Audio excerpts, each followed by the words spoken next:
Friends, എല്ലാവർക്കും സുഖമോദേവി സീരിയലിൻ്റെ ഇന്നത്തെ എപ്പിസോഡിൻ്റെ റിവ്യൂയിലേക്ക് സ്വാഗതം.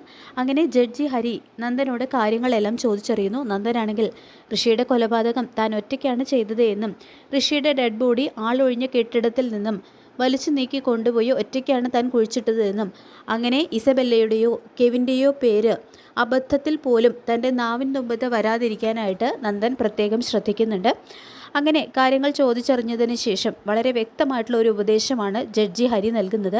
അതായത് എല്ലാം കൂടി കേട്ട് കഴിഞ്ഞപ്പോൾ വലിയൊരു കൺഫ്യൂഷൻ നിലനിൽക്കുന്നുണ്ട് എന്നും നന്ദൻ ചെയ്ത തെറ്റുകളെല്ലാം ഏറ്റുപറഞ്ഞ് നിയമത്തിന് മുൻപിൽ കീഴടങ്ങുന്നതാണ് ഏറ്റവും ഉചിതമെന്ന് ഒരു അഭിപ്രായം പറയുന്നു. എന്നാൽ പ്രഭാവതി ഇതിനെ ശക്തമായിട്ട് എതിർക്കുകയാണ്. എൻ്റെ മകനെ ഞാൻ നിയമത്തിന് മുൻപിൽ വിട്ടുകൊടുക്കില്ല എന്നും അവനൊരു അബദ്ധം പറ്റിപ്പോയതാണ് എന്ന് പറഞ്ഞുകൊണ്ട് പ്രഭാവതി വാദിക്കുന്നു. എന്നാൽ നന്ദൻ തന്നെ ഒരു പടി മുന്നിലെത്തിയിരിക്കുകയാണ്. കാരണം ഈ ഒരു കുറ്റം മറച്ചു വയ്ക്കുന്നത് കൊണ്ട് തനിക്ക് സമാധാനം ലഭിക്കുന്നില്ല എന്നും ശിക്ഷ ഏറ്റുവാങ്ങിയിട്ട് സമാധാനത്തോടെ ജീവിക്കാനാണ് ആഗ്രഹിക്കുന്നതെന്നും നന്ദൻ തുറന്നു പറയുന്നു. സിദ്ധുവും പ്രഭാവതിയെ കാര്യങ്ങൾ പറഞ്ഞ് മനസ്സിലാക്കാനായിട്ട് ശ്രമിക്കുന്നുണ്ടെങ്കിലും പ്രഭാവതി വഴങ്ങുന്നില്ല. ഒടുവിൽ ജഡ്ജി ഹരി പറയുന്നുണ്ട്, ഏതായാലും നന്ദൻ്റെ സുഹൃത്തുക്കളായ കെവിനോടും ഇസബെല്ലയോടും അല്ലേ നന്ദൻ ഈ കാര്യം ആദ്യം പറഞ്ഞത്. അവരുടെ കൂടി മൊഴിയെടുത്തതിന് ശേഷം നമുക്ക് വ്യക്തമായിട്ടുള്ള ഒരു അഭിപ്രായത്തിൽ എത്തിച്ചേരാമെന്നാണ് അദ്ദേഹം പറയുന്നത്. പിന്നീട് ചന്ദ്രോത്ത് വീട്ടിൽ ജഡ്ജി ഹരി വന്ന കാര്യം അറിഞ്ഞ് രജനിയാണെങ്കിൽ വലിയൊരു സംശയത്തിൽ തന്നെയാണ്. കാരണം നന്ദനെ വീണ്ടും ചന്ദ്രോത്ത് വീട്ടിലേക്ക് അടുപ്പിക്കുന്നത് ദേവികയെ സഹായിക്കാനല്ല, മറിച്ച് സ്വന്തം MLA സ്ഥാനം ഊട്ടിയുറപ്പിക്കാൻ നന്ദനെ ഒറ്റുകൊടുക്കാനാണെന്ന് രജനി വിശ്വസിക്കുന്നുണ്ട്. അപ്പോൾ ഗിരിയുമായിട്ട് ഇത് വലിയൊരു തർക്കത്തിലേക്ക് വഴിമാറുകയും ചെയ്യുന്നു.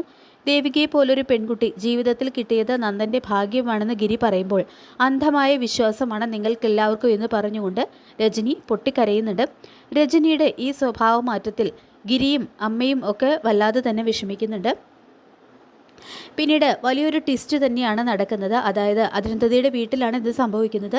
ബിസിനസ് കാര്യങ്ങൾ ശ്രദ്ധിക്കാതെ മാറി നിൽക്കുന്ന അരുന്ധതിയെ ഉപദേശിക്കുകയും ചോദ്യം ചെയ്യാനും ഒക്കെ ആയിട്ട് CP അരുന്ധതിയുടെ വീട്ടിലെത്തുന്നുണ്ട്. അങ്ങനെ സംസാരിച്ചുകൊണ്ടിരിക്കുന്നതിനിടയിൽ മുഖം കഴുകാനായിട്ട് മിററിലേക്ക് നോക്കിയ CP അക്ഷരാർത്ഥത്തിൽ ഞെട്ടിപ്പോകുന്നുണ്ട്. കാരണം അവിടെ നിൽക്കുന്നത് ഋഷിയാണ്. CP ആണെങ്കിൽ അവിശ്വസനീയതയോടെ പിന്നിലേക്ക് തിരിഞ്ഞു നോക്കുമ്പോൾ ഋഷി മരിച്ചു പോയെന്ന് വിശ്വസിച്ചിരുന്ന സാക്ഷാൽ ഋഷി അവിടെ തന്നെ നിൽക്കുന്നു. അരുന്ധതിക്ക് കാര്യങ്ങൾ മറച്ചു വയ്ക്കാൻ കഴിയില്ലെന്ന് മനസ്സിലായതോടെ നടന്ന സംഭവങ്ങളെല്ലാം CPക്ക് മുൻപിൽ അരുന്ധതി വെളിപ്പെടുത്തുന്നുണ്ട്. ഋഷി മരിച്ചിട്ടില്ലെന്നും ഒളിവിനാണെന്നുള്ള സത്യം അറിഞ്ഞ് CP ശരിക്കും അന്തം വിട്ട് നിൽക്കുകയാണ്.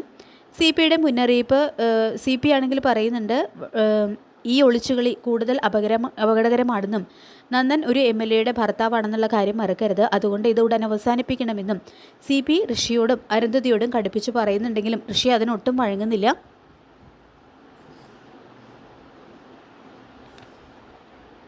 പിന്നീട് ജഡ്ജി ഹരി ഇസബെല്ലയ്ക്കും കെവിനും എന്താണ് പറയാനുള്ളത്? കാരണം നന്ദൻ ഈ കൊലപാതകത്തെക്കുറിച്ച് ആദ്യമായിട്ട് തുറന്നു പറഞ്ഞത് കെവിനോടും ഇസബെല്ലയോടും ആയിരുന്നല്ലോ.